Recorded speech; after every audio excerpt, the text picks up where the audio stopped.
Explanation of different types of mining.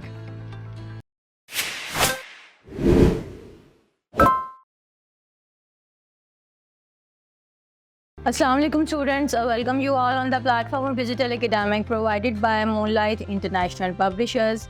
आज students हम discuss करेंगे माइनिंग को और उसकी डिफरेंट टाइप्स को।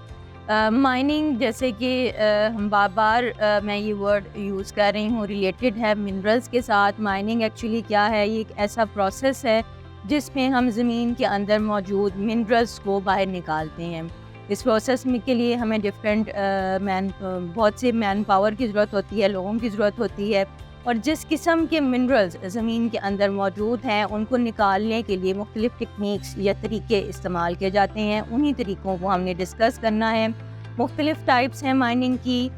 सबसे पहले जो है वो हैंड पैनिंग माइनिंग है, फिर उसके बाद ओपन कास्ट माइनिंग है, फिर शाफ्ट माइनिंग है, एडिट माइनिंग है और ड्रिल माइनिंग है। तो सबसे पहले हम डिस्कस करेंगे कि ये हैंड पैनिंग माइनिंग क्या चीज़ है। पैन हमें पता है हम किसी बर्तन को कहते हैं, और हैंड पैनिंग से मुराद है कि हम हाथों की मदद से अपने बर्तन को इस्तेमाल करके मिनरल्स को अलग कर रहे हैं। ये बहुत पुराना और ट्रेडिशनल मेथड है, और आम तौर पर ये गोल्ड को निकालने के लिए, मिनरल्स के तौर पर गोल्ड को अलग करने के लिए इस्तेमाल किया जाता है। जिस जगह पर, जिस ज़मीन पर हमें पता चले कि मिनरल्स मौजूद है और वहाँ गोल्ड भी मौजूद है, तो उसको सेपरेट करने के लिए बाकी सेडिमेंट से हम इस्तेमाल करते हैं। एक शैलो पैन होता है, उसके अंदर पानी जो बह रहा है, नदी का, दरिया का, कोई चश्मे का पानी है, जिसमें हमें पता है कि यहाँ पर मिनरल्स मौजूद हैं। इसके अंदर उस पानी को उस शैलो बर्तन में ले लिया जाता है और उसको स्टेन किया जाता है, निथारा जाता है, जिसके नतीजे में जो सेडिमेंट्स होते हैं विद गोल्ड्स वो अलग हो जाते हैं, ऊपर रह जाते हैं उस बर्तन के, और बाकी पानी जो है वो नीचे चला जाता है। फिर वो जो सेडिमेंट्स हमारे पास बाकी बचे हैं उसके अंदर से हम गोल्ड को अलग कर लेते हैं। क्योंकि ये मैनुअल तरीका है, इसलिए आम तौर पर ये छोटे पैमाने पर इस तरीके से मिनरल्स को अलग किया जाता है। नेक्स्ट टाइप माइनिंग की है वो है open cast mining. Open cast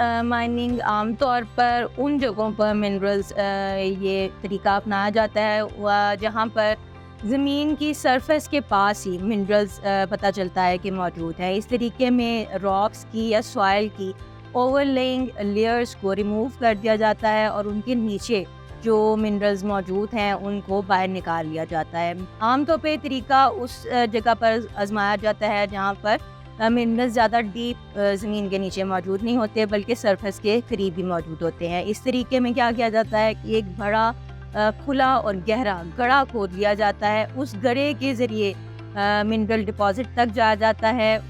वहाँ पर जो मिनरल्स मौजूद हैं उनको उस गड्ढे के ज़रिए बाहर निकाल लिया जाता है, लेकिन उससे पहले ज़मीन की जो सॉइल है वहाँ की, उस जगह की या रॉक की ओवरलेइंग लेयर्स जो हैं वो रिमूव कर दी जाती हैं।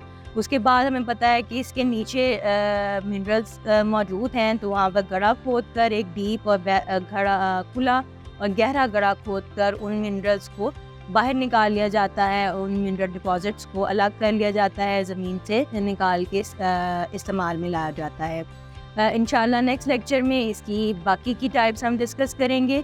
नेक्स्ट लेक्चर में नेक्स्ट इन्फॉर्मेशन के साथ। अल्लाह हाफ़िज़।